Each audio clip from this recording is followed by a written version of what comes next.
పిల్లల పరిశుద్ధ గ్రంథంలో నుండి పేతురు రాసిన మొదటి పత్రిక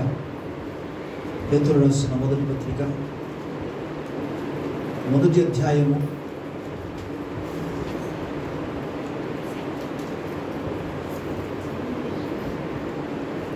3-4 వచనాలు, 2 వచనం కలిసి ఉంది.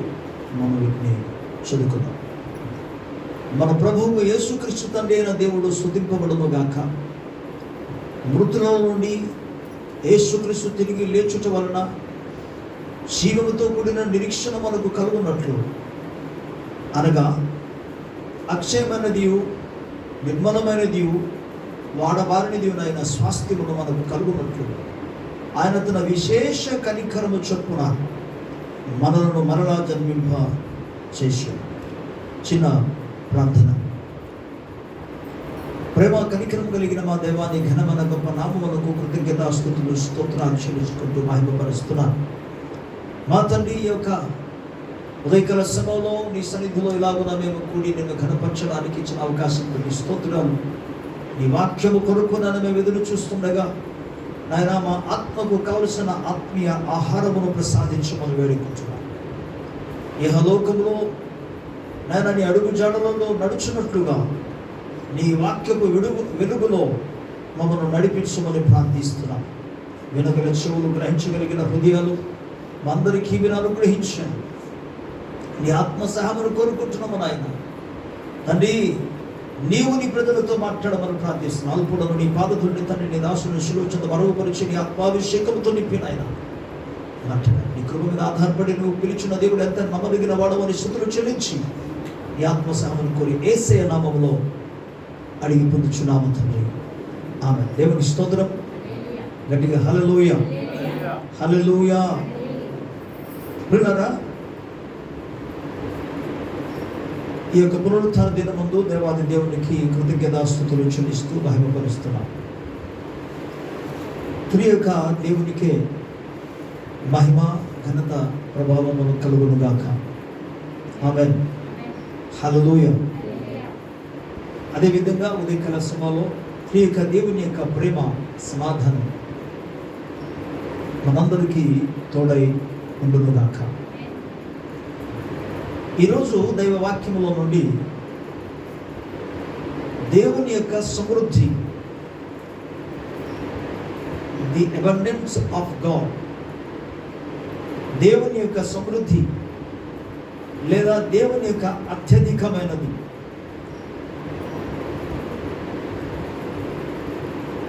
ఇక్కడ మనం గమనిస్తే ఇక్కడేమంటే దేవుని యొక్క విశేష కనికరము అనే పదాన్ని మనం చూస్తాం. మీరు ఇవన్నీ కూడా ఇంగ్లీష్లో మనం చూసుకుంటే ప్రతిదీ కూడా ఎక్కువ, తెలుగు బైబిల్ ఏమో విశేషమైనది, బహుగా అనేది, సమృద్ధి అని ఇలాగ కొన్ని పదాలు మనం చూస్తాం.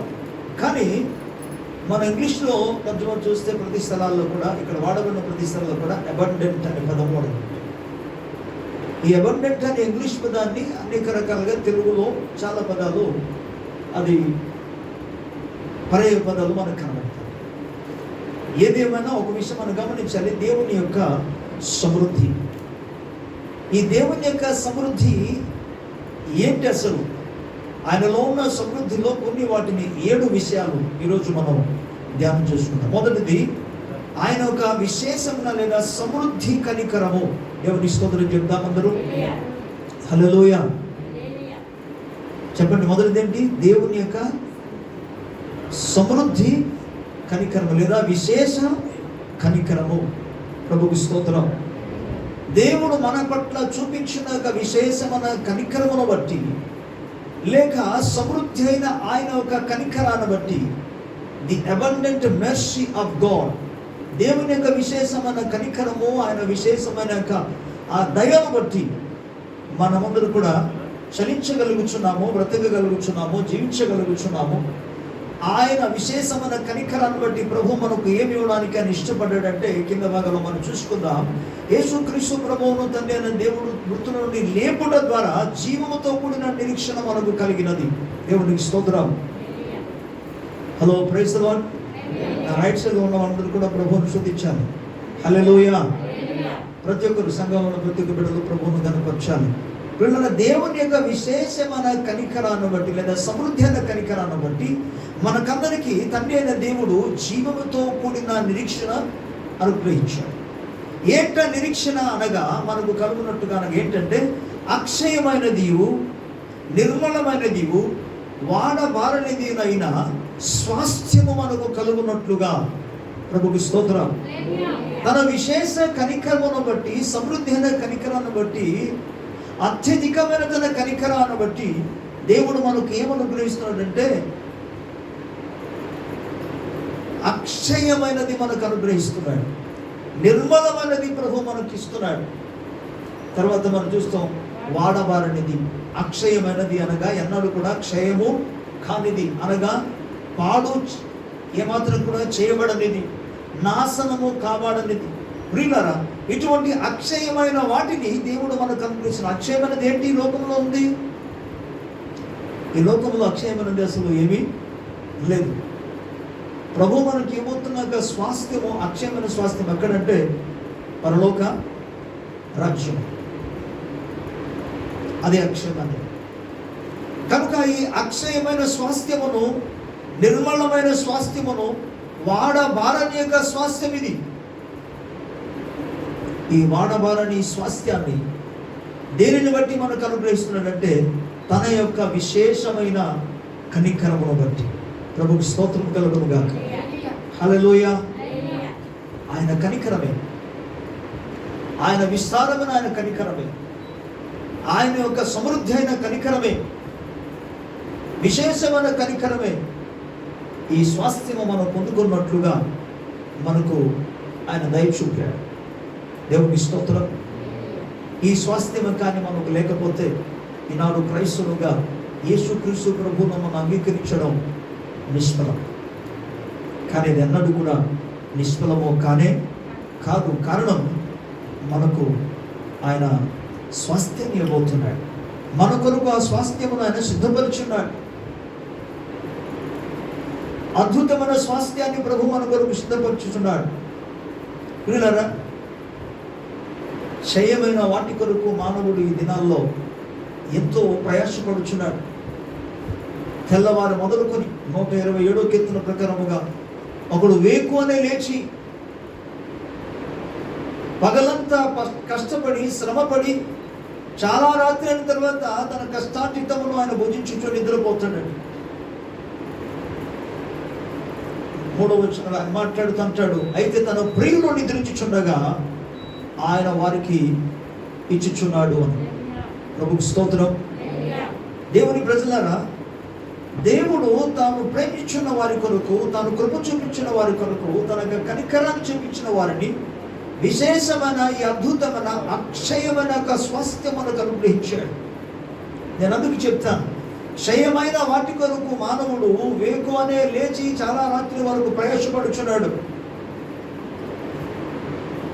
కానీ ప్రభు మనకు అక్షయమైన తీస్తున్నాడంటే అక్షయమైన వాటి కొరకు మనం ఎంతగా ప్రయాసపడాలి.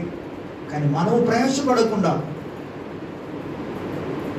యేసు ప్రభు వారు తన రక్తము అని వెల చెల్లించి, తన ప్రాణము అని వెల చెల్లించి మన కొరకు ఈ అక్షయమైనది, నిర్మలమైనది, వాడబారనిదైన స్వాస్థ్యాన్ని ఆయన మన కొరకు ఏర్పాటు చేశాడు. ప్రభుకు స్తోత్రం. హల్లెలూయా. ఈ నిరీక్షణ ప్రభు మనకి ఇచ్చాడు. అందుకే ఈ నిరీక్షణతో పేరేంటంటే జీవముతో కూడిన నిరీక్షణ. హల్లెలూయా. ఈ లోకస్తులకు ఇటువంటి నిరీక్షణ లేనే లేదు. ప్రభు నీకు, నాకు, మనకు ఈ గొప్ప ఉన్నతమైన జీవము కలిగిన నిరీక్షణ అనుగ్రహించాడు. జీవముతో కూడిన నిరీక్షణ ప్రభు దయచేశాడు. హల్లెలూయా. హల్లెలూయా. ఇక దేవుని వాక్యంలో మనం గమనించినప్పుడు ఈ నిరీక్షణ కొరకు ప్రజలు అనేక మంది ఎదురు చూస్తూ, నిరీక్షిస్తూ, కొన్ని సందర్భాల్లో నిరీక్షణతో ఎదురు చూస్తూ చూస్తూ చూస్తూ చివరికి నిరీక్షణను కోల్పోయిన ప్రజలు, జనము లోకంలో కనబడతారు. కానీ దేవుని యందు నిరీక్షణ కలిగిన వారిని మాత్రం తండ్రి అయిన దేవుడైన విశేషమైన కనికరమును బట్టి ఈ స్వాస్థ్యాన్ని మనకు అనుగ్రహిస్తున్నాడు. ప్రభుకు మహిమ కలుగును గాక. హల్లెలూయా, హల్లెలూయా. ఓకే, ఇక రెండవదిగా దేవుని వాక్యాలు మనం చూసుకుందాం. తిమోతికి రాసిన పత్రిక, తిమోతికి రాసిన మొదటి పత్రిక 1వ అధ్యాయం 14వ వచనం. అపొస్తలుడైన పౌలు తిమోతికి రాసిన మొదటి పత్రిక 1వ అధ్యాయం 14వ వచనం. మరియు మన ప్రభు యొక్క కృపయు క్రీస్తు యేసునందున్న విశ్వాసమును ప్రేమయు అత్యధికముగా విస్తరించెను. మీరు ఇక్కడ గమనించండి, దేవుని యొక్క కృపను గురించి ఇక్కడ వివరించబడింది. పేతురు రాసిన పత్రికలో మనం చూసుకున్న వాక్య భాగంలో ఆయన యొక్క విశేషమైన లేదా సమృద్ధి అయిన అత్యధికమైన కనికరమును మనం చూస్తాం. ఇక్కడ మనం గమనిస్తే దేవుని యొక్క విశేషమైన కృప ఇక్కడ మనకు కనబడుతుంది. మరియు మన ప్రభు యొక్క కృపయు ఎంత కృప అంటే అత్యధికముగా ప్రభు మనకు అనుగ్రహించాడు. ప్రభుకు స్తోత్రం. కృప యొక్క అర్థం ఏంటో తెలిస్తే ఆయన కృప సమృద్ధి అయిన కృప, అత్యధికమైన కృప, విశేషమైన తన కృప, సమస్తం కూడా సమృద్ధియే. దేవునిలో సమస్తము సమృద్ధిగా ఇమిడి ఉంది. ఇది ఎవరికి అనుగ్రహింపబడుతుంది? ఎలా అనుగ్రహింపబడుతుందంటే క్రీస్తు యేసునందు విశ్వాసము ద్వారా. ఈ విశేషమైన కృపను, సమృద్ధి అయిన కృపను, అత్యధికమైన కృపను ఒక మనిషి పొందుకోగలడు. ప్రభుకి స్తోత్రం. అందుకే పౌలు అంటాడు, యేసుక్రీస్తునందు మాత్రమే మనము నీతిమంతులుగా తీర్చబడగలం. యేసుక్రీస్తునందు మాత్రమే మనం నూతన సృష్టిగా మార్చబడగలం. యేసుక్రీస్తు ప్రభువునందు ఉన్నప్పుడు మాత్రమే మనము శిక్షలో నుండి తప్పించబడగలం. యేసుక్రీస్తునందు మాత్రమే మనము దేవుని యొక్క ఆశీర్వాదం పొందగలం. యేసుక్రీస్తు ప్రభువునందు మాత్రమే లేఖనాలు సెలవిచ్చినట్టుగా ప్రతి వాగ్దానములన్నీ కూడా నెరవేర్చబడుతుంది. దేవుని స్తోత్రం. సో క్రీస్తు యేసునందున్న విశ్వాసమును బట్టి మనకు విశేషమైన లేదా అత్యధికమైన కృప దేవుడు విస్తరింప చేస్తున్నాడు. ప్రభుకు స్తోత్రం కలుగును గాక. సో ఒక విశ్వాసిగా, పేరుకు మాత్రం విశ్వాసిగా ఉండకుండా దైవ వాక్యం ముందు నువ్వు విశ్వాసము కలిగి ఉండాలి. దేవుడు సమస్తమును చేయగలిగిన వాడనే విశ్వాసం కలిగి ఉండాలి. ఎందుకంటే హెబ్రీయులకు రాసిన పత్రిక 11వ అధ్యాయం 6వ వచనాలు మనం చూస్తే, విశ్వాసము లేకుండా దేవునికి ఇష్టలై ఉండుట అసాధ్యం. దేవుడు ఉన్నాడని, తను వెదకు వారికి ప్రతిఫలము దయచేయబడనని కూడా నమ్మలను కదా అనే పదాన్ని వాడాడు. యాకోబు రాసిన పత్రిక 2వ అధ్యాయంలో 19వ వచనంలో చూస్తే, దేవుడున్నావని నువ్వు నమ్ముచున్నావు, దెయ్యములు కూడా దేవుడున్నావని నమ్మి వణుకుచున్నవి అన్నాడు. దేవుడు ఉన్నాడనే నమ్మకం ఒకటి, దేవుడు కార్యము చేయగలడు అనే నమ్మకం మరొకటి. ప్రభుకు స్తోత్రం. గట్టిగా స్తోత్రం చెప్పాలి. ఎందుకంటే కొంతమంది ఉంటారు, ఉంటే ఏం ప్రయోజనం? అలాంటి వ్యక్తి ఉన్నాడు, ఇలాంటి పదాలు వాడుతాడు, ఉన్నాడు కానీ ఉంటే ఏం ప్రయోజనం అంటే. కాబట్టి ఉన్నాడు అనేది కాదు ఇక్కడ పాయింట్. ఉన్నాడని నమ్ముతున్న మంచి విషయాలే, అది మంచిదే, కానీ ఆయన కార్యము కూడా చేయగలిగిన దేవుడు అని నమ్మాలి, విశ్వసించాలి. సో క్రీస్తు యేసునందు నీ యొక్క విశ్వాసమును బట్టి నువ్వు అత్యధికమైన కృపను పొందుకోగలవు, సమృద్ధి అయిన కృపను పొందుకోగలవు. కృప దేవుడిని ఎడల ఆయన విస్తరింప చేయగలడు, విశేషమైన తన కృప విస్తరింప చేయగలడు. ప్రభుకి స్తోత్రం కలుగును గాక. మనకు తెలుసు, కృప లేకుండా ఏ మానవుడు కూడా బ్రతకలేడు. పౌలు తన సాక్ష్యాన్ని చెప్తాడు, నేనేమై ఉన్నానో అది దేవుని కృప వల్లనే. తను మాట్లాడుతుంది ప్రత్యేకంగా అనేక విషయాల గురించి ఆయన అనుభవపూర్వకంగా తెలియజేశాడు, కానీ ప్రత్యేకంగా అపోస్తలత్వం గురించి మాట్లాడాడు. ఎందుకంటే పౌలు ఒక అపోస్తలుడుగా అనిపించబడడానికి అతనిలో ఎటువంటి యోగ్యత లేదు. ఎందుకు ఆ విధంగా మాట్లాడుతున్నాడు అని అంటే, అపోస్తలులందరికంటే నేను అత్యల్పుడను అనే పదాన్ని వాడుతూ నేను అపోస్తలు అనబడడానికి యోగ్యుడను కాను అన్నాడు. కారణం, ఆయన సంఘానికి హింసించిన వ్యక్తి, ఒకప్పుడు ఆయన సంఘాన్ని దూషించిన వ్యక్తి, సంఘాన్ని శ్రమ పెట్టిన వ్యక్తి, యేసు రక్తం చేత కడగబడి కొనబడిన వారిని ఆయన ఇబ్బందులను, కష్టాన్ని, చెరసలు పెట్టి కొట్టించిన వ్యక్తి. అందుకే ఆయన అంటున్నాడు, నేను నా స్థితిని బట్టి చూడగా, నా క్రియలను బట్టి చూడగా అసలు అపోస్తలు అనబడడానికి నాలో ఎటువంటి యోగ్యత లేదు. అసలు నేను ఏదో ఒక మంచి వ్యక్తినని కాదు, నా స్వభావం ఒకప్పుడు అటువంటిది. కానీ ప్రభు అయినా సరే తన మహాకృప చేత నన్ను అపోస్తలత్వాన్ని అనుగ్రహించాడు. ఇది కేవలము నాకు అనుగ్రహించబడిన కృప మాత్రమే అంటాడు. ప్రభుకి స్తోత్రం. ఇక్కడ కూర్చున్న వారు కావచ్చు, లేక ఆన్లైన్లో చూస్తున్న వారైనా కావచ్చు, ఎవరైనా సరే మనము ఈ దినాన్న మనం ఏమై ఉన్నామో అవి కేవలము ప్రభు కృప. అయితే శుభవార్త ఏంటంటే, ఆ కృపను ఇంకా నువ్వు దేవుని యందు విశ్వాసము కలిగి నువ్వు జీవించడం ద్వారా, క్రీస్తు యేసునందు విశ్వాసము కలిగి జీవించడం ద్వారా ప్రభు ఇంకనూ ఆ కృప విస్తరింప చేయగలడు. ఎందుకంటే ఆయనలో సమృద్ధి అయిన కృప ఉన్నది. బైబిల్ గ్రంథంలో దయాసాగర్ అనే పదం వాడబడలేదు, దయామయుడు అనే పదం వాడింది, కానీ సాగర్ అనే పదం వాడబడలేదు. కానీ గమనించండి, ఆయన సముద్రమంతా, మహాసముద్రమంతా దయగలిగిన దేవుడు, మహాసముద్రమంతా కృప కలిగిన దేవుడు. ఆయన సముద్రపు నీళ్ళు ఎప్పుడైనా సరే తరుగుతుందా? చూశారు ఎక్కడైనా తరగడం? చెరువు నీళ్ళు తగ్గిపోవచ్చు, ఒక బావి నీళ్ళు తరిగిపోవచ్చు,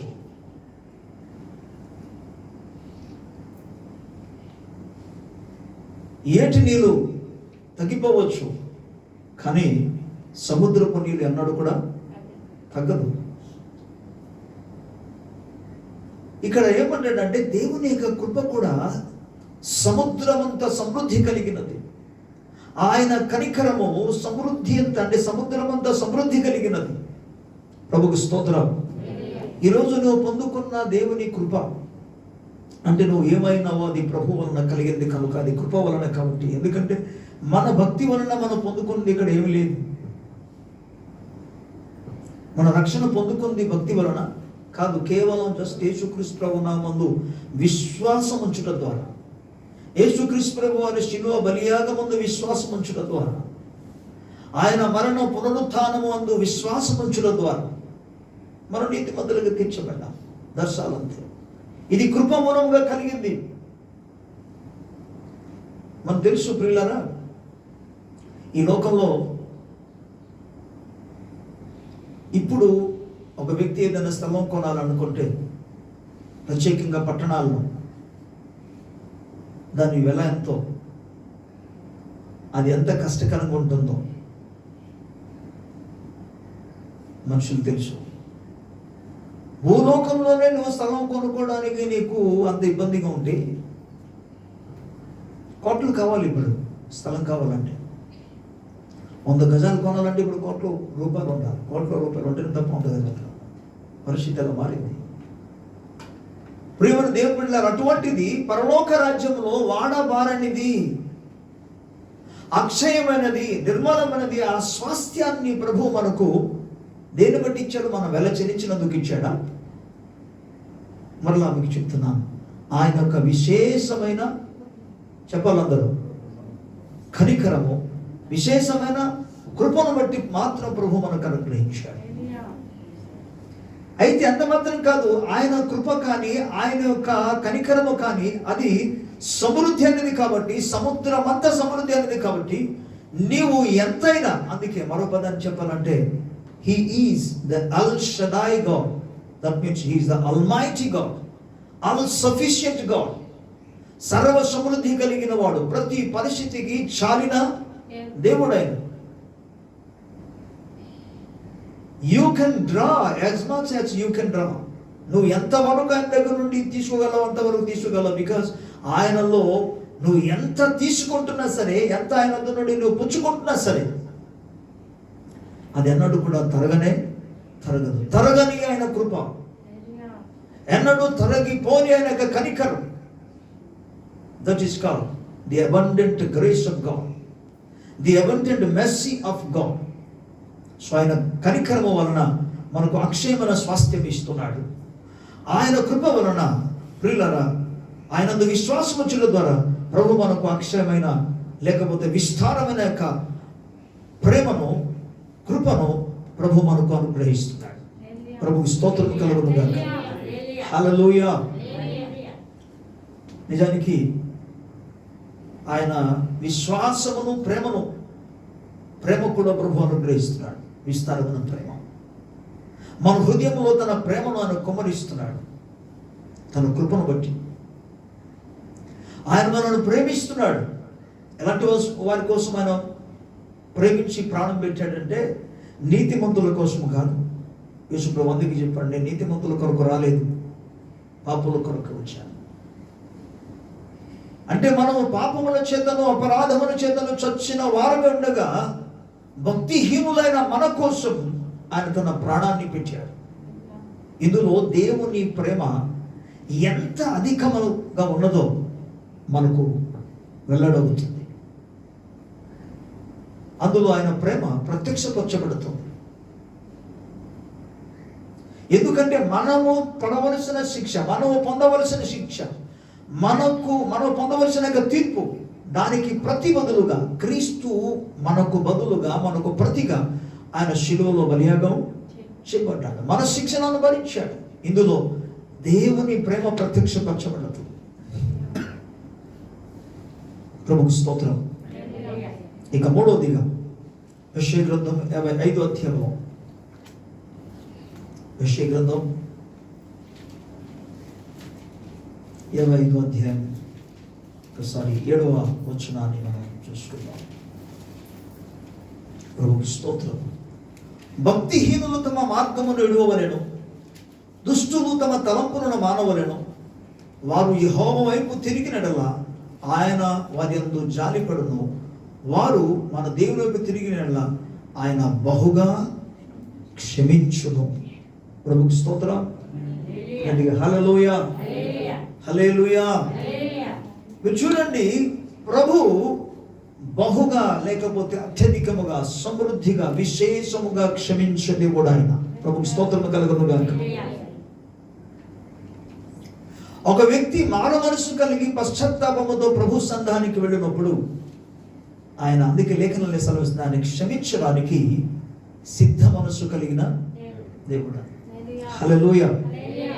ఎంతమంది మనం క్షమించడానికి సిద్ధంగా ఉంటాం? ఒక్కోసారి మన మనసుకు వారు పెట్టిన గాయాన్ని బట్టి, వారు పెట్టిన ఇబ్బందులను బట్టి, వారు పెట్టిన బాధలను బట్టి, దుఃఖాన్ని బట్టి క్షమించడానికి మనసు ఏమాత్రం కూడా త్వరగా రాదు. కొంతసేపు తడబడిన తర్వాత ఇటు అటు ఇటు కింద మీద పడిన తర్వాత అప్పుడు సర్దుకొని సరేలే అంటారు. కానీ దేవుని గురించి ఎవరైబడింది? క్షమించడానికి ఆయన సిద్ధ మనసు అనే పదానికి అర్థం ఏంటంటే ముందుగా రెడీగా ఉన్నాడు. ఏ టైంలో వచ్చినా ఎవర్ రెడీ అంటారు కదా, ఆయన ఎల్లప్పుడూ సిద్ధంగా ఉన్నాడు, క్షమించడానికి సిద్ధంగా ఉన్నాడు.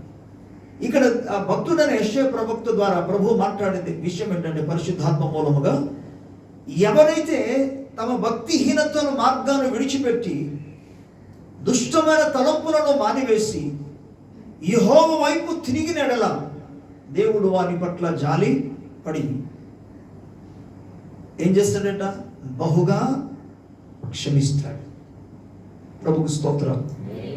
మనం ఇక్కడ ఈ బహుగా అనే పదాలను మనం చూస్తే ఇంగ్లీష్ పదంలో మనం ఇంతకు ముందు చెప్పినట్టుగా ఇక్కడ అబండెంట్లీ అనే పదం రాకపోతే ఆర్ యాక్సిడెంట్లీ ఆయన క్షమిస్తాడు, బహుగా క్షమించే దేవుడు. కానీ విషయం ఒకటి గమనించాలి, దేవుని దగ్గర క్షమాపణ వేడుకుంటేనే క్షమాపణ దొరుకుతుంది. చాలా మందికి తెలియని విషయం ఏంటంటే,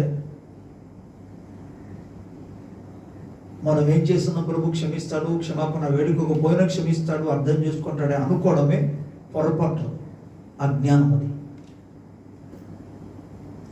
ఆయన దగ్గరికి వచ్చి నీవు పశ్చాత్తాపము కలిగి క్షమాపణ వేడుకుంటేనే ఆయన క్షమిస్తాడు. క్షమాపణ వేడుకోకపోతే ఆయన క్షమించలేడు. క్షమించడానికి మాత్రం సిద్ధంగానే ఉంటాడు, ఎదురు మాత్రం చూస్తుంటాడు. అంతేకాని ఆయన క్షమాపణ వేడుకోకపోతే ఎవరిని క్షమించలేడు. ఈ విషయాన్ని గమనించాడు. బైబిల్ గ్రంథంలో దానికి ఉదాహరణగా అనేక విషయాలు మనకు కనబడతాయి. అనేక మంది భక్తుల జీవితాల్లో వారు క్షమాపణ వేడుకున్నప్పుడు ప్రభు కార్యం చేశాడు. ఎగ్జాంపుల్గా ఒక వాక్యం చెప్తాను. నినెవె పట్టణస్థులందరూ కూడా దేవునికి వ్యతిరేకముగా, దేవునికి విరుద్ధముగా వారు చేసిన తప్పిదాలు, అపరాధాలు, పాపాలన్నీ కూడా దేవుడు చూసి ఆ పట్టణం మీద శిక్ష విధింపును ప్రకటించాడు. 40 daysలో అక్కడ క్షమిస్తానని దేవుడు అనలే. 40 రోజుల్లో పట్టణం మీదకి దేవుడు నాశనము తీసుకురాబోతున్నాడని ప్రవక్త అయిన యోన ద్వారా ప్రకటించాడు. ప్రకటించబడిన తర్వాత ఆ పట్టణాల్లో ఉన్న ప్రజలందరూ కూడా మారు మనసు పొంది, బైబిల్లో స్పష్టంగా రాయబడింది, చిన్నపిల్లల మొదలుకొని వృద్ధుల వరకు అంతమందిని కాకుండా వారు పశువులకు కూడా ఉపవాసం ఉంచాడు. అంతగా వారు దేవుని మాటకు కదిలింపబడి పశ్చాత్తాపం కలిగి ప్రభు దగ్గర క్షమాపణ వేడుకున్నప్పుడు ప్రభు వారి మీద జాలిపడి క్షమించాడు. ప్రభుకి స్తోత్రం. లేకపోతే నినెవె పట్టణం మీదకి ఏమి రాబోతుంది? దేవుని యొక్క ఉగ్రత, దేవుని యొక్క కోపము, ఆయన యొక్క తీర్పు, భయంకరమైన తీర్పు ఆ పట్టణం మీదకి రావలసినది. ఆ తీర్పును గురించి ప్రకటించబడింది కూడా. కానీ వారు మారు మనసు పొందారు, పశ్చాత్తాపం చెందారు, ప్రభు క్షమించాడు. నేను మీకు ఏం చెప్పబోతున్నానంటే, ఎవడైతే పశ్చాత్తాపముతో దేవుని దగ్గరికి వస్తాడో, తమ చెడు మార్గాన్ని విడిచిపెట్టి ప్రభు వైపు తిరుగుతారో, ప్రభు వారి మీద జాలిపడి క్షమిస్తాడు. ఎంతగా క్షమిస్తాడట? బహుగా క్షమిస్తాడు. ప్రభుకి స్తోత్రం. హల్లెలూయా. బైబిల్ గ్రంథంలో మరొక వ్యక్తిని జ్ఞాపకం వస్తున్న, అతని పేరు మనష్షే. ఈ మనష్షే అనే వ్యక్తి మిగిలిన ఇశ్రాయేలు రాజులందరికంటే భయంకరమైన చెడు కార్యం చేసినవాడు. చాలామంది ఇశ్రాయేలు రాజులు ఉన్నారు, వారందరికంటే కూడా భయంకరమైన చెడు కార్యం చేసినవాడు. ఈ చెడు కార్యం చేస్తున్న వ్యక్తిని దేవుని కోపం అతని మీద రగులుకొని చివరికి ప్రభు అతనికి ఏం చేశాడంటే శత్రువుల చేతికి అప్పగించాడు. దేవుని బిడ్డలారా, శత్రువుల చేతికి అప్పగించబడిన తర్వాత శత్రువులు అతనికి ఎక్కడ తీసుకెళ్లారు? బబులోను దేశమునకు కొనిపోయారు, బబులోను దేశానికి. కానీ బబులోను దేశంలో ఉంటున్నప్పుడు జరిగిన ఒక సంఘటన ఏంటంటే, అతడు దేవుని సముఖంలో పశ్చాత్తాపము కలిగి అక్కడికి వెళ్ళిన తర్వాత బబులోను దేశపు రాజు అతన్ని చెరపట్టి అతన్ని ఇబ్బంది కలిగించిన తర్వాత ఆ ఇబ్బందిని తట్టుకోలేక, బాధని తట్టుకోలేక ప్రభు సముఖంలో అతడు అక్కడ నుండి పశ్చాత్తాపము చెందాడు. ఎక్కడి నుండి? చెరపట్టబడి వెళ్ళిన తర్వాత శత్రువులు అతన్ని దూషించి, హింసించి, ఇబ్బంది కలిగించిన తర్వాత ఆ బాధకు ఆయన తట్టుకోలేక ప్రభు సముఖంలో ఆయన పశ్చాత్తాపముతో మొరపెట్టాడు. ప్రభుకి స్తోత్రం చెప్దాం ఒకసారి గట్టిగా, హల్లెలూయా. అసలు యేసయ్య లేకపోతే దేవాది దేవుడు, తండ్రి అయిన దేవుడు ఎంత కనికరమ గల దేవుడు అంటే, ఆయన సన్నిధానమునకు క్షమాపణ కొరకు వేడుకొని వస్తున్న ఏ ఒక్కరిని కూడా ఆయన మాత్రం త్రోసివేయడు. అందుకే క్రొత్త నిబంధనలో మాట్లాడుతూ ప్రభు అంటాడు, నా యొద్దకు వచ్చిన వారిని నేను ఏమాత్రమును త్రోసి వేయను అని ప్రభు సెలవిచ్చాడు. ప్రభుకి స్తోత్రం కలుగును గాక. హల్లెలూయా, హల్లెలూయా. పిల్లరా, దేవుడు నిజానికి ఆయన నమ్మదగిన దేవుడు. ఆయన క్షమించడానికి ఆయన సిద్ధ మనసు కలిగిన దేవుడు అనే సత్యాన్ని మీకు జ్ఞాపకం చేస్తాను. ప్రభు సముఖంలో మొరపెట్టాడట. అద్భుతమైన విషయం ఏంటంటే, ఎప్పుడు ఎన్నడూ జరగని ఒక అద్భుత కార్యము మనుష్య జీవితంలో జరిగింది. అదేంటి తెలుసా? ఏ రాజు కూడా మరొక రాజ్యానికి సంబంధించిన రాజును, శత్రు రాజును తీసుకున్నప్పుడు, చెరగొని తీసుకెళ్ళినప్పుడు వారిని సజీవంగా విడిచిపెట్టడం అనేది ఎక్కడ లేదు. ఎందుకంటే ఆ రాజును చంపితేనే తన రాజ్యాన్ని ఈయన స్వాధీనం చేసుకోగలడు. అందుకని ఈ మనస్సే అనే ఇశ్రాయేలు రాజును బబులోను దేశపు ఒక రాజు అతన్ని చెరగొని తీసుకెళ్ళిపోయిన తర్వాత బబులోను దేశంలో అతన్ని ఇబ్బంది కలిగిస్తున్నాడు. అక్కడ నిజానికి చంపాడు. కానీ జరిగిన విషయం తెలుసా? అక్కడ నుండి ఆయన దేవుని సముఖంలో మొరపెట్టగా, ప్రార్థన చేయగా, పశ్చాత్తాపం దేవుని వైపు తిరగగా దేవుడు అతన్ని సజీవంగా ఉంచాడు. ప్రభుకు స్తోత్రం. ఆ మాటకు అర్థం ఏంటి? ప్రభు అతనిని క్షమించాడు. అంత మాత్రం కాకుండా మరొక ఆశ్చర్యకరమైన సంగతి ఏంటంటే, అతన్ని తిరిగి శత్రువుల చేతుల నుండి విడిపించి తన స్వదేశమునకు దేవుడు రప్పించాడు. ప్రభుకు మహిమ కలుగును గాక. ఎందుకు ఇవన్నీ జరిగింది? బికాస్ ప్రభు సముఖంలో సమృద్ధి అయిన, లేకపోతే విశేషమైన, విస్తారమైన క్షమాపణ కలదు. ఆయనంత క్షమాపణ దొరుకు, ఆయనంత విమోచన దొరుకు. అందుకే తన విశేషమైన క్షమాపణ ద్వారా దేవుడు అనేక మంది జీవితాన్ని తాకాడు. ఈరోజు కూడా ఆయన దగ్గర సమృద్ధి అనే క్షమాపణ ఉంది. కానీ ఎవరికి ఇది? తమ చెడు మార్గములను విడిచిపెట్టి, తమ దుష్ట క్రియలను కూడా విడిచిపెట్టి యెహోవా దేవుని వైపు, యేసు క్రీస్తు ప్రభు వైపు తిరిగిన ఎడల ఆయన జాలిపడి బహుగా క్షమిస్తాడు. ఆయన praise the Lord. One thing is sure, ఒక విషయాన్ని ఎన్నడూ మర్చిపోవద్దు, క్షమాపణ వేడుకోకుండా దేవుడు ఎవరిని క్షమించాడు. నువ్వు తగ్గించుకుంటేనే, క్షమాపణ వేడుకుంటేనే. నువ్వు గర్వముగా ప్రవర్తించవనుకో, పర్వాలేదులే అని అంటే మాత్రం తర్వాత నీ పరిస్థితి అతి భయంకరంగా ఉంటుంది. అది అర్థం చేసుకోవాలి. ఎవరైనా కావచ్చు. ఓకే, ఏదేమైనా ఆయన దగ్గర క్షమాపణ దొరుకు. ప్రభుకు స్తోత్రం. హల్లెలూయా. ఓకే, ఇక క్రొత్త నిబంధనలో యోహాను సువార్తలో మనకు 10వ అధ్యాయం 10వ వచనాలు మనం చూసుకుందాం ఒకసారి. యోహాను సువార్త 10వ అధ్యాయం మనకందరికీ తెలిసిన సుపరిచితమైన లేఖన భాగం ఇక్కడ ఏమనబడింది? దొంగతనమును, హత్యను, నాశనమును చేయుటకు వచ్చును గాని మరి దేనికి రాడు. గొర్రెలకు జీవము కలుగుటకును, అది సమృద్ధిగా కలుగుటకును నేను వచ్చి తినని మీతో నిశ్చయముగా చెప్పుచున్నాను. హల్లెలూయా. ఇక్కడ యేసుక్రీస్తు ప్రభువారు ఒక మంచి కాపరిగా ఒక అద్భుతమైన మాట గొర్రెల విషయంలో మాట్లాడుతున్నారు. ఏమంటాడు తెలుసా?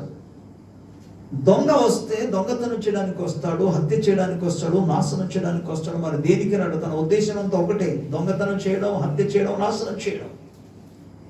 కానీ నేను దేనికి వచ్చానంటే గొర్రెలకు జీవం ఇవ్వడానికి వచ్చాను. ఎంత జీవము?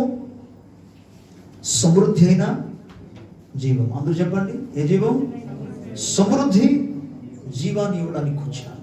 ప్రభుకు స్తోత్రం కలుగును గాక. అంటే దొంగ తీసుకొని పోయిన వాటిని, దోచుకొని వెళ్ళిపోయిన వాటిని తిరిగి ఆయన ఇస్తాడని అర్థం. నాశనం చేసిన వాడు నాశనం చేసిన వాటిని తిరిగి బాగు చేస్తాడని అర్థం. హత్య చేసిన వాటిని తిరిగి స్వస్థపరిచి ఆయన జీవింపచేస్తానని తెలియజేస్తాను. అందుకే సమృద్ధి అయిన జీవం ప్రభువులో కలదు. ప్రభుకు స్తోత్రం. మరి ఇప్పుడు కూడా ఏం జరగాలి తెలుసా? నీకు సమృద్ధి జీవము కావాలి అంటప్పుడు ఆయనైతే సమృద్ధి జీవం ఇవ్వడానికి సిద్ధంగా ఉన్నాడు. ఆయనలో సమృద్ధి అయిన జీవం ఉంది. కానీ వాటిని పొందుకోవాలి అన్నప్పుడు సమృద్ధి జీవం ఇచ్చే దేవుని సముఖంలో, యేసయ్య సన్నిధిలో నువ్వు మొరపెట్టాలి, ప్రార్థన చేయాలి, విజ్ఞాపన చేయాలి, ఆయన సన్నిధిలో బ్రతిమాలుకోవాలి, ఆయన కనికరాన్ని వేడుకోవాలి.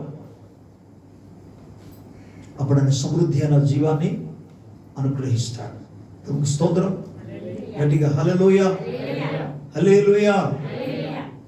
ఐదవదిగా ఎఫెసీయులకు రాసిన పత్రిక 3వ అధ్యాయం 20వ వచనం. ఎఫెసీ 3:20. మనలో కార్యసాధకమైన తన శక్తి చొప్పున మనము అడుగు వాటి కంటేను ఊహించు వాటి కంటేను అత్యధికముగా చేయ శక్తి గల దేవునికి క్రీస్తు యేసు మూలముగా సంఘములో తరతరములో సదాకాలము మహిమ కలుగునుగాక. ప్రైజ్ ది లార్డ్, హల్లెలూయా. ఇక్కడ అంటాడు, మనలో సాధకమైన తన శక్తి చొప్పున మనం అడుగు వాటి కంటేను ఊహించు వాటి కంటేను అత్యధికముగా చేయ శక్తి కలిగిన దేవుడు. దేవుని స్తోత్రం. ఇక్కడ అత్యధికముగా లేకపోతే అధికముగా లేకపోతే విశేషముగా లేదా సమృద్ధిగా చేయ శక్తి కలిగిన దేవుడు ఆయన. ప్రభుకి స్తోత్రం. ఆయన సమృద్ధిగా అత్యధికముగా చేయగలడు. ఆయనకు అసాధ్యమైనది ఏది లేదు. అసలు మనుషులకు అసాధ్యమైనది దేవునికి సాధ్యం. ఒక్కొక్కసారి ఆయన సామర్థ్యాన్ని బట్టి, దేవుని యొక్క సామర్థ్యమును బట్టి మనలో విశ్వాసము కలుగుతుంది. దేవుని సామర్థ్యమును మనం ఆలోచన చేస్తున్నప్పుడు, దేవుని యొక్క సామర్థ్యాన్ని, శక్తి సామర్థ్యాన్ని మనం ధ్యానం చేసినప్పుడు మనలో విశ్వాసం అనేది బలపడుతుంది, మనలో నిరీక్షణ అనేది కలుగుతుంది. ప్రభుకి స్తోత్రం కలుగునుగా. హల్లెలూయా. అందుకే మీరు చూడండి, అబ్రహాము అలాగే సారాయి జీవితంలో తన యొక్క స్త్రీ ధర్మము చనిపోయి అప్పటికే చాలా కాలం గడిపిన వృద్ధులుగా మారిపోయారు. లేఖనం సెలవిస్తుంది, దేవుని సామర్థ్యమును జ్ఞాపకం చేసుకున్నప్పుడు ఆమె బలము తెచ్చుకున్నది. చూడండి ఒకసారి రోమిలకు రాసిన పత్రిక, రోమా 4వ అధ్యాయంలో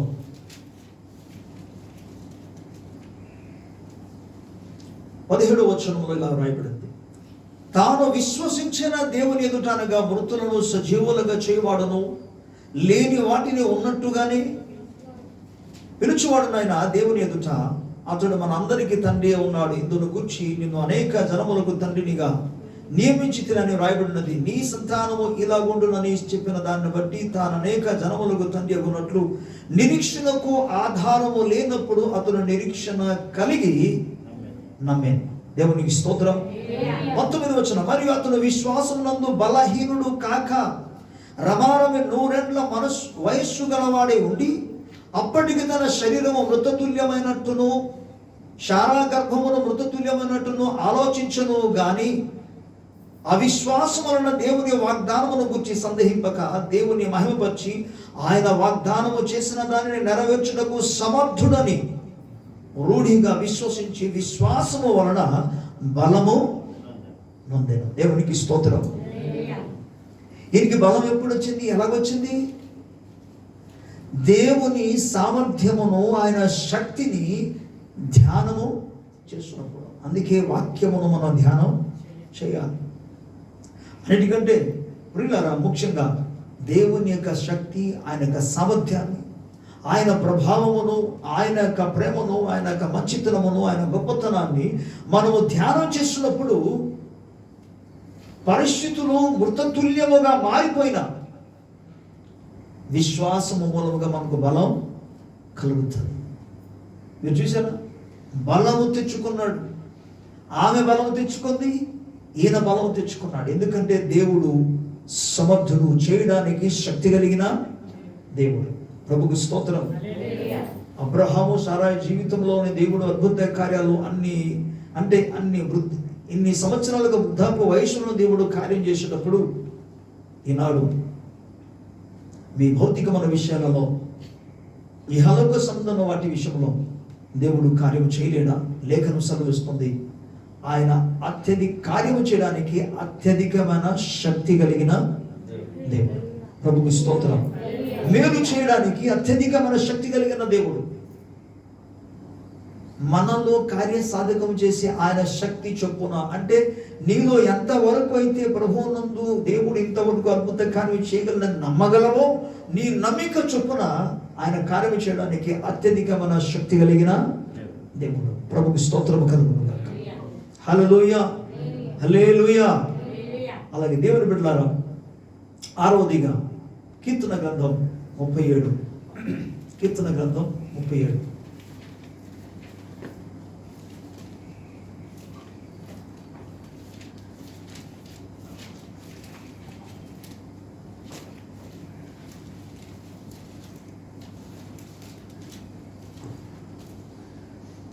పదకొండవ వచనంలో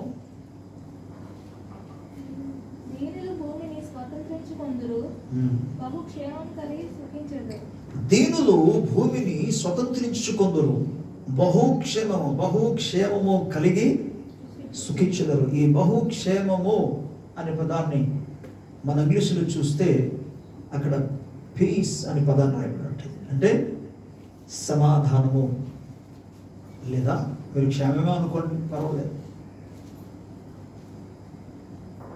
దేవుడు బహుగా క్షేమాన్ని ఇవ్వగలిగిన దేవుడు, లేదా బహుగా శాంతిని లేదా సమాధానం ఇవ్వగలిగిన దేవుడు. దేవుని స్తోత్రం, హల్లెలూయా. మరోసారి గట్టిగా స్తోత్రం. ఆయన బహు క్షేమాన్ని, బహు సమాధానాన్ని, బహు శాంతిని ఇవ్వగలిగిన దేవుడు, నెమ్మదిని ఇవ్వగలిగిన దేవుడు. మనకు తెలుసు కదా, ఫిలిప్పీయులకు రాసిన పత్రికలో 4వ అధ్యాయంలో 4 నుండి ప్రత్యేకంగా 6, 7 వచనంలో, దేనిని గూర్చి చింతపడకూడదు, కానీ ప్రతి విషయంలో దేవునికి మీరు కృతజ్ఞతాస్తుతులు చెల్లించారు. మీరు ప్రార్థన విన్నపముల చేత కృతజ్ఞతాస్తుతులతో దేవునికి మీ విన్నపాలు తెలియజేయండి. అప్పుడు సమస్త జ్ఞానమునకు మించిన సమాధానము మీ హృదయములకును మీ తలంపులకును క్రీస్తు యేసునందు కావలి ఉంటుందని పదాన్ని వాడాడు. ప్రభుకి స్తోత్రం, హల్లెలూయా. అంటే ప్రియులారా, అక్కడ విషయం ఏంటంటే కలవరాలలో కూడా సమాధానము కలిగి ఉండడం, అదే సమస్త జ్ఞానానికి మించిన సమాధానం అంటే అది. ప్రభుకి స్తోత్రం, హల్లెలూయా. మీరు చూసారా, యేసుక్రీస్తు ప్రభువు వారు దోణిలో నిద్రించుచున్నారు, శిష్యులందరూ కూడా కలవరపడిపోతున్నారు. శిష్యులు ఎటువంటి, అంటే గాలి తుఫానును బట్టి ఎటువంటి పరిస్థితులు వారు ఎదుర్కొంటున్నారో ఆ పరిస్థితులను బట్టి వారి మనస్సులు ఎంతగా కలవరంతో, గందరగోళంతో, భయముతో, ఆందోళనతో ఉన్నదో, యేసుక్రీస్తు ప్రభువు కూడా అదే సిచ్యువేషన్ని ఆయన కూడా ఫేస్ చేస్తున్నారు. కానీ తేడా ఏంటంటే, అతడు యేసయ్య ఒకటి దేవుని యందు విశ్వాసము కలిగిన వాడు, తండ్రి యందు నమ్మిక ఉంచిన వాడు, మొదటిది. రెండవదిగా ఆయనే సర్వశక్తిమంతుడైన వాడు.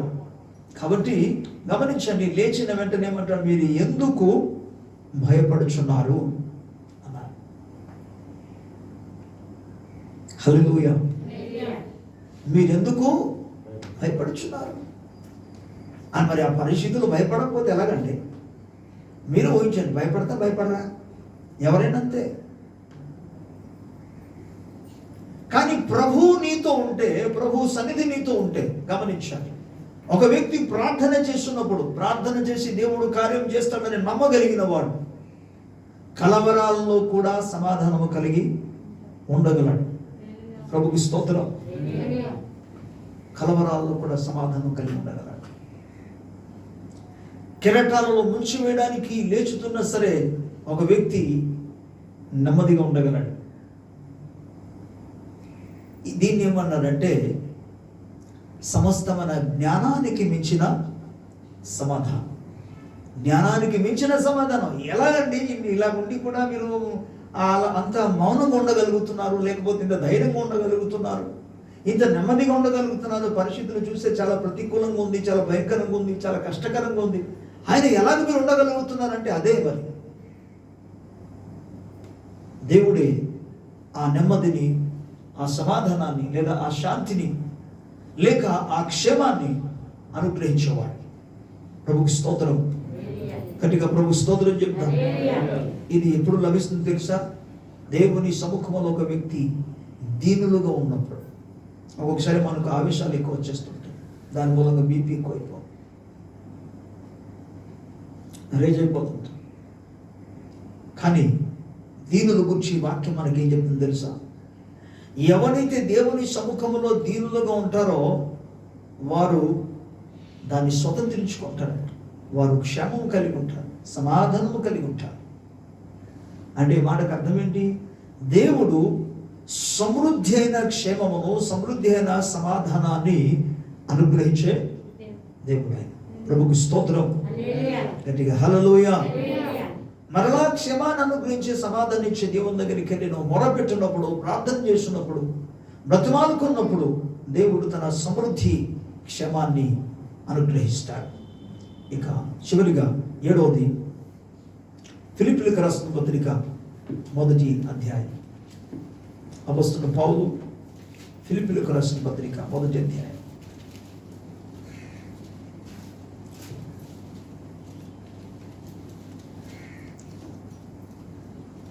26వ వచనంలో, మీరు విశ్వాసమునందు అభివృద్ధియు ఆనందమును పొందు నిమిత్తము నేను జీవించి మీ అందరితో కూడా కలిసి ఉండునని నాకు తెలియదు.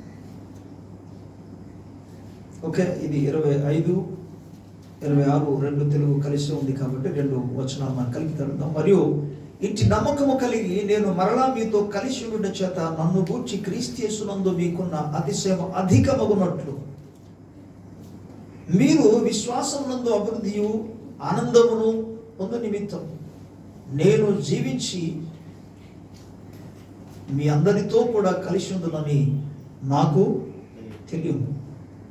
ఇక్కడ మనం గమనించినప్పుడు ప్రియులారా, ది అబండెంట్ జాయ్, సమృద్ధి అయిన లేక అత్యధికమైన లేదా విశేషమైన ఆనందం అనే పదాన్ని వాడాడు. అధికమైన ఆనందం. క్రీస్తు యేసునందు మీకున్న అతిశయం అధికమగునట్టు. ఇక్కడ అంటే తెలుగు బైబిల్లో అతిశయం అనే పదాన్ని వాడాడు, బట్ ఇంగ్లీష్ బైబిల్లో జాయ్ అనే పదాన్ని వాడాడు. జాయ్ అంటే సంతోషం లేదా ఆనందం. అంటే విశేషమైన ఆనందాన్ని ప్రభు అనుగ్రహిస్తాడు. ప్రభుకి స్తోత్రం. హల్లెలూయా. ఒక్కొక్కసారి మన జీవితాల్లో కోల్పోయిన వాటిని తిరిగి పొందుకున్నప్పుడు ఆనందం కలుగుతుంటుంది. నష్టపోయిన వాటిని మళ్ళీ తిరిగి మనం పొందుకున్నప్పుడు ఆనందం కలుగుతుంది. తప్పిపోయిన వారు తిరిగి మనం కలుసుకున్నప్పుడు, తిరిగి వచ్చేటప్పుడు మనకు ఆనందం కలుగుతుంది. ప్రభుకి స్తోత్రం. హల్లెలూయా. అలాగే ఒక్కొక్కసారి ప్రియులారా, మనకు ప్రియులైన వారు తిరిగి కలుసుకున్నప్పుడు ఆనందం కలుగుతుంది. ఇక్కడ భక్తుడైన పౌలు ఫిలిప్పు సంఘమునకు మరలా తిరిగి, ఎందుకంటే ఆయన అనేక ప్రాంతాలకు వెళ్ళి సువార్త ప్రకటిస్తూ అనేక స్థలాలలో పరిచర్య చేస్తూ సంచారము చేస్తూ ఉన్న వ్యక్తి, చివరికి ఆయన ఇక శత్రువుల చేతకు అప్పగింపబడి బంధించబడి అతనికి జీవితం శేషము కాబోతుందనే వార్త విన్న ఫిలిప్పు సంఘస్థులు పౌలు తిరిగి సజీవంగా వచ్చి వాళ్ళ దగ్గరికి వచ్చి కలుస్తున్నాన్న మాట విన్నప్పుడు వారికి ఎంతో ఆనందం కలిగింది. ప్రభుకి స్తోత్రం. ఈ ఆనందం ఎవరిస్తారు? ప్రభు ఇస్తాడు. ఆయన విశేషమైన ఆనందాన్ని కలుగజేస్తాడు. సమృద్ధమైన లేక అధికమైన సంతోషాన్ని ప్రభు కలుగజేస్తాడు.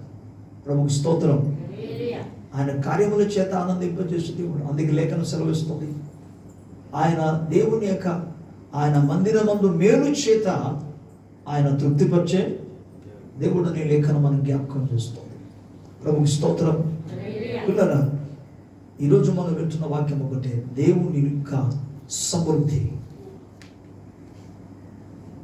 ఆ సమృద్ధిలో మన ధ్యానం చూసుకున్నాం. ఒకటి దేవుని యొక్క సమృద్ధి అయిన లేదా విశేషమైన కనికరం, అలాగే ఆయన యొక్క అత్యధికమైన కృప, అలాగే ఆయన యొక్క సమృద్ధి అయిన క్షమాపణ లేదా బహుగా క్షమించే దేవుడని, అలాగే ఆయనలో సమృద్ధి అయిన జీవము కలదు, ఆయన అనుగ్రహించేవాడని, ఆయనలో అత్యధికమైన కార్యం చేయగలిగిన శక్తి ఉన్నదని ఇచ్చే దేవుడని, అలాగే అత్యధికమైన సమాధానమును క్షేమాన్ని అనుగ్రహించే దేవుడని, సమృద్ధి అయిన ఆనందాన్ని అనుగ్రహించే దేవుడు.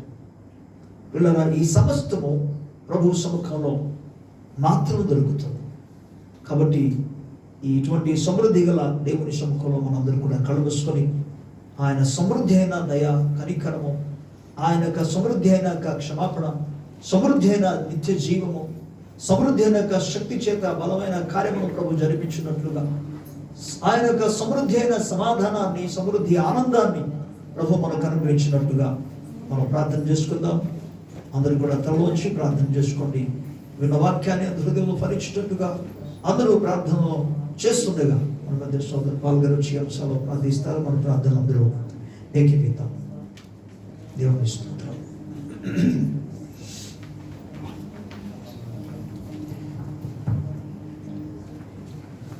ప్రార్థన చేసుకుందాం. శాశ్వతమైన ప్రేమతో మమ్మల్ని ప్రేమిస్తూ విడుగు పరీక్షను కృప చూస్తున్న మా ప్రభువా, గత వారమంతా కాచి కాపాడేటువంటి అపాయం, ఆరోగ్యం, ఎక్కట్ల ఇబ్బందులు, ఎటువంటి ఇన్ఫెక్షన్ రాకుండా కాచి కాపాడి నీ ఇస్తాను కృపను బట్టి, ప్రేమను బట్టి మా జీవితంలో మరొక సబ్బాదినం నేను ప్రభు దినం మాకు అనుగ్రహించున్న తండ్రి నీకు వేలాది వందనాలు చెల్లించుకుంటున్నాం. వాక్యం ద్వారా, నేను కీర్తన ద్వారా, ఆరాధన ద్వారా నేను మహింపరిచే కృపను దయచేసి స్తోత్రం చెల్లించుకుంటున్నాం. వాక్యం ద్వారా మాకు అనేకమైన సంగతులు తెలియజేస్తున్నాను తండ్రి నీకు స్తోత్రం చెల్లించుకుంటున్నాం. ప్రభా, ఆయన నీలో ఉన్న అత్యధికమైన సమృద్ధి కృప నేను మేము అనుభవించుటకు అర్హులుగా ఉంటూ తండ్రి సహనం నేర్పించున్నాం తండ్రి. నాయన మమ్మల్ని మేము తగ్గించుకోవడం ద్వారా ప్రభా దాన్ని మేము పొందుకుంటామని మేము తెలియజేస్తున్నాం. ప్రభా, ఎంత గొప్ప దేవుడు తండ్రి, కృప కలిగిన దేవుడు తండ్రి. కృపకు నిర్వచనం చెప్పలేని మమ్మల్ని తండ్రి నీ ఉచిత కృపతో మమ్మల్ని ప్రేమిస్తున్నాం తండ్రి నీకు స్తోత్రం చెల్లించుకుంటున్నాం. ఈ లోకంలో బ్రతికినంత కాలం ప్రభావ మాకు ఆలోచన చెప్పి నడిపిస్తున్నాం తండ్రి నీకు స్తోత్రం చెల్లించుకుంటున్నాం. అత్యధికమైన శక్తి సంపన్నుడైన దేవా, నాయన నీ కృపను బట్టి మమ్మల్ని అందరినీ కాపాడుతున్న దేవా నీకు వందనాలు చెల్లించుకుంటున్నాం. అటువంటి కృపను మేము అందరం పొందుకునేటట్లుగా నేను అటువంటి మార్గం తగ్గింపు మా అందరికి దయచేయమని నేర్పించాను. సంఘంలో ప్రతి ఒక్కరూ నామకార్థత కాకుండా తండ్రి నిజమైన నీ కృపను పొందుకునే వారుగా, ఆసక్తి కలిగిన వారుగా, మక్కువ కలిగిన వారు ఉంటూ తండ్రి సహాయం నేర్పించడం కనిపించండి. ఈ వారంలో జరగబోయే కార్యక్రమాన్ని చేతికి అప్పిస్తున్నాం. సమస్తం మర్యాద జరిగినట్లు సహాయం నేర్పించడం. సంఘ కాపులను దీవించుకోవచ్చు, వారి కుటుంబాన్ని దీవించుకోవచ్చు. నీ సేవలను ఇంకా బలంగా వాడుకున్నట్లు తండ్రి సహాయం నేర్పించున్నాం. తిరిగి మేము కలుసుకునే పర్యంతం నీ కాపుదల సాయం అందరికీ దయచేయమని ప్రార్థన అంగీకరించి వస్తున్నాం. మా ప్రభువైన యేసుక్రీస్తు ద్వారా వేడుకుంటున్నాం తండ్రి. ఆమేన్. స్తోత్రం.